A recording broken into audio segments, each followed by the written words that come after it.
Walk us through the reaction to Apple's surprise decision here to not report these unit sales numbers, which is what we as journalists are always fixated on. Yeah, like you said, there's two sides of the spectrum, right? There's one side that's basically agreeing with and believing Apple's company line that this does not provide an accurate picture of their business and they're becoming more services focused. Then there's the other side of the coin, which I fall into and completely believe, is they just don't want to report negative year-over-year unit sales drops or 0% unit sales growth anymore. It's not a good look for a company that's so PR and marketing driven. Kevin, what do you think the implication of this is? I mean, obviously we know that the smartphone industry is dramatically changing. There is one analyst who said it's in a recession. But what do you think the implications are for Apple that they do not want the public to know what these numbers are anymore?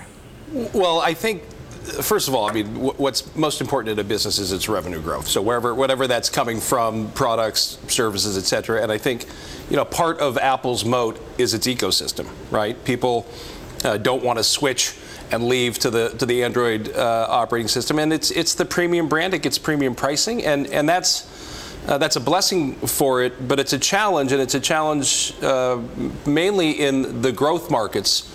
For smartphones, which are emerging markets, where the consumer can't afford a $1,000 smartphone because they might be making it, $2,000, $3,000, $4,000, $5,000 a year. So Android is the system, and the phone makers that supply Android phones are the ones that are, providing the first computer for most of the developing world.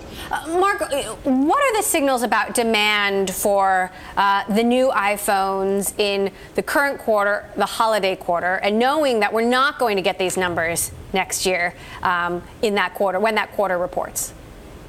So to me, it was a little alarming that iPhone unit sales year-over-year growth was so small. It was about 0%, rounding down, so 0.02 or 0.3 or 0.4%. Now, why that's alarming is because we had about a week and a half of new flagship iPhone sales during the fourth quarter, whereas last year the iPhone X didn't come out until the holiday quarter. So we're talking about no growth year-over-year, whereas last year we had no new iPhone in terms of a flagship model, and this year we did. Kevin, what are Apple's prospects right now in emerging markets where there are plenty of cheaper options and Android competition is fierce? Well, look, Apple's the premium brand. It's the aspirational brand. Certainly in Eastern China, in really every country, there are wealthy people that can afford a $1,000 phone or a $1,200 phone. And there are cheaper iPhones now as well. Certainly true, but we're talking about in India and in Africa, we're talking about $50, $100 smartphones. They're getting better and better every year. They're getting cheaper and cheaper. They may not have a billion pixel camera. Or the ability to store 500 videos, but it's Huawei, it's Oppo, Samsung, obviously, although they're facing competition from the Chinese manufacturers. And I'd say they're going to grow. They had decent mid-teens growth in China, but most of the world will have Android phones over the long haul. Now, Mark, there are precedents for Apple doing this. They stopped reporting iPod unit sales. The iPod slowly became less important. They stopped breaking out Mac versus laptop sales. And we saw that segment become less important, and certainly less important as compared to the iPhone. What are the forecasts in terms of how important the iPhone will remain for Apple compared to services? So for years, there's been discussion about why it's bad that the iPhone makes up about 2/3 of Apple's sales. And we had a sense of what that meant, given we had the unit numbers. Now we're no longer going to have the unit numbers. We're not going to know what that really means. But from a revenue perspective, we're still going to know. And I guess the good news is, the silver lining here is that revenue is still growing at a remarkable pace, right? But it's also alarming because unit sales were up 0%, revenue was up 29%.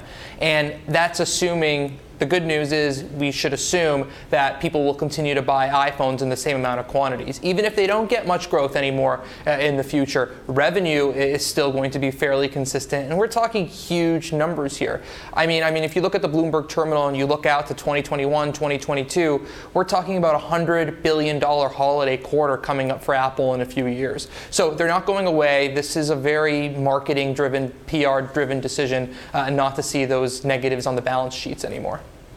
Kevin, given the trends that you're seeing in emerging markets, if Apple has an install base of 2 billion devices, how much can that grow? Well, it can't grow that much. I mean, theoretically, there's going to be lots of... So you think is that an upper limit? No, I don't think it's an upper limit. But again, the next billion consumers that are coming online in India, in Western China, in Africa, they are not going to be able to afford an entry-level iPhone. It's going to happen, again, on Huawei, Oppo, Xiaomi, and it's going to be Android-based. And it's just the mathematics of it. I mean, an iPhone is an expensive item. It's the premium brand. It's an aspirational brand. But part of their moat is that ecosystem. And so having people, Warren Buffett's talked about this, like the smartphone's a pretty important part of your life, right? And perhaps the most important part of your life. And so would you gladly pay another $100 or $200 not to have to switch from the Apple operating system to the Android system? Probably. But if you're a first-time digital consumer, I think that the decision is easy just because of the economics of these entry-level smartphones that are running on Android.